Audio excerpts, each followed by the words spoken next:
চুয়াডাঙ্গায় সিন্ডিকেটের কারণে দেখা দিয়েছে সারের সংকট। এমন পরিস্থিতিতে বিপাকে কৃষক। এ নিয়ে আরও জানাতে যুক্ত হচ্ছেন সহকর্মী কামরুজ্জামান সেলিম। সরাসরি চলে যাচ্ছে তার কাছে। সেলিম, কেন ডিলারদের কাছ থেকে সার পাওয়া যাচ্ছে না, সার সংকট নিয়ে বা কি বলছেন কৃষকরা, জানাবেন। সাথী, আসলে যে কোনো মৌসুম শুরু হলেই কিন্তু কৃষকদের প্রয়োজন সার। আর এই সার কিন্তু যারা ডিলার রয়েছে তারা কিন্তু কৃত্রিম সংকট দেখে কিন্তু কৃষক যারা রয়েছে তাদের সার থেকে কিন্তু বঞ্চিত করা হচ্ছে। আমরা দেখেছি ডিলার পয়েন্টে কিন্তু সার না পেলেও কিন্তু যারা খুচরা বিক্রেতা তাদের কাছ থেকে সার পাওয়া যাচ্ছে। সেই সারের দাম কিন্তু আবার অধিক মূল্যে কিনতে হচ্ছে। তো এই মুহূর্তে আমাদের সাথে একজন কৃষক যুক্ত আছে, আমরা তার কাছ থেকে আসলে জানতে চাই যে আসলে সার কি অবস্থা, আপনারা ঠিকমতো পাচ্ছেন কিনা এবং পাইলে কি পরিমাণে দাম দিয়ে কিনতে হচ্ছে? আমি 10 একর জমিতে চাষ করি। আমার 9 একর সবজি চাষ, বছরে 3 বার আমার ফসল হয়।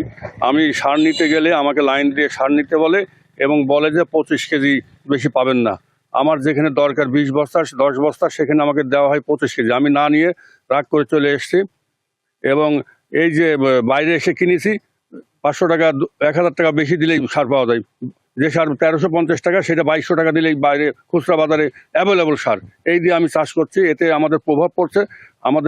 আমরা ক্ষতিগ্রস্ত হব এবং সমস্ত কৃষকগুলি ক্ষতিগ্রস্ত হবে।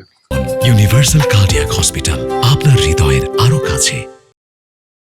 ধন্যবাদ সাথী। আসলে শুনছিলেন। আর একটা তথ্য যদি আপনাকে জানিয়ে রাখি, চুয়াডাঙ্গাতে কিন্তু বেশ কয়েকটি পরিবারের হাতে কিন্তু এই সারের ডিলার রয়েছে। বিশেষ করে আমরা এমনটি দেখেছি, এমনও পরিবার আছে 6 থেকে 7টি ডিলার তাদের দখলে রয়েছে। এই কারণে কিন্তু সারের যে সিন্ডিকেট তারা কিন্তু সংকট দেখিয়ে কিন্তু কৃষকদের সার থেকে বঞ্চিত করছে এবং সারের দাম কিন্তু বাইরে বেশি দর দিলেই কিন্তু পাওয়া যাচ্ছে। এই কারণে কিন্তু উৎপাদনে কিন্তু বেশ ব্যয় দেখা দিচ্ছে এবং সঠিক সময়ে সার না পায় কৃষকরা বেশ ক্ষতিগ্রস্ত হচ্ছে।